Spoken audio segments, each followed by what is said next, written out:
Bom, meu nome é Isamara e esse vídeo eu vou falar sobre as minhas relações, os meus contatos com pessoas deficientes ao longo da minha vida. É uma atividade referente ao componente de acessibilidade, inclusão e saúde da minha universidade. Bom, durante a minha vida toda, contato mesmo, assim, conviver com uma pessoa deficiente foram poucos. Um dos foi com um professor de música. Eu estudava no ensino fundamental, oitava, sétima série. Ele dava aula de fanfarra, aquelas bandas instrumentais que saem 7 de setembro. Então a gente ensaiava ao longo do ano para apresentar no 7 de setembro. E ele nos ensinava através de ouvir os sons. Ele tocava o que a gente tinha que aprender, a gente ouvia, prestava atenção e tentava reproduzir o que ele tinha tocado. E através de repetições e repetições, ele tocando, e a gente reproduzindo, tocando, reproduzindo, até sair um som, uma reprodução perfeita.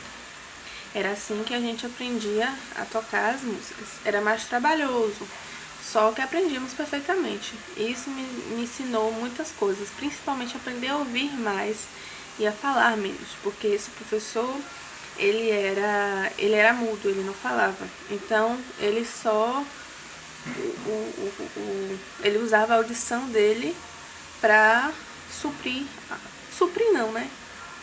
Tentar disfarçar a falta da fala. Como ele não podia falar para nos explicar, ele usava esse método de reprodução mesmo. E era eficiente, eficaz. Tinha problema algum. Ele tinha em média de seus 36 anos, mais ou menos, 40 anos. Minha segunda relação com a pessoa deficiente foi nessa mesma escola, com uma cadeirante. Mas essa relação foi um pouco menos intensa, foi pouca, porque aí a gente só se encontrava em corredor, entendeu? Estudando em salas diferentes. E às vezes se encontrava no banheiro, a gente ajudava a abrir a porta do banheiro, porque aquela porta que bate e volta, então pra ela era complicada. Apesar do banheiro ter tipo um box exclusivo para ela, um banheiro feito para deficientes específico, mas tinha dificuldade em abrir a porta, tanto a porta do banheiro todo como do individual. Aí era nessas horas que a gente se relacionava, porque eu ajudava. Fora isso, só. E com uma prima, ela tinha síndrome de Down. Na verdade, ela tem síndrome de Down. E ela tinha mais ou menos seus 36 anos na época. Ela era da idade da minha mãe. E eu tinha meus 6 anos, 5 anos. Então, eu brincava com ela. Tinha a mesma, vamos supor, a mesma idade mental que eu, mesmo sendo da idade da minha mãe. Aí a gente passava as férias juntos e tal.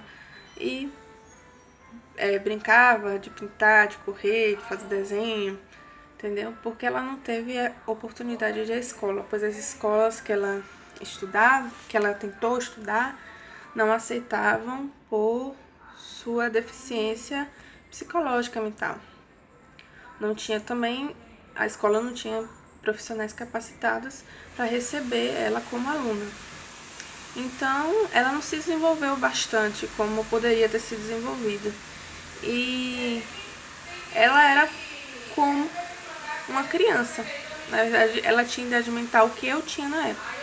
Então, eu não tive muitos contatos com as pessoas com deficiência, mas os poucos contatos que eu tive, fiquei bastante satisfeita. Não vi com preconceito, não vi com outros olhos. Até porque eu acho que eu era mais nova e eu acho que as crianças tendem a não... Percebe, é óbvio, mas não tem muito esse preconceito, não ligam muito para essa restrição das pessoas com deficiência.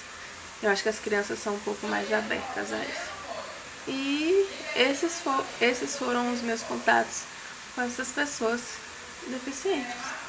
3 contatos ao longo da minha vida, fora uma vizinha uma vizinha, um colega de algum lugar, uma cliente, alguma coisa assim. Só.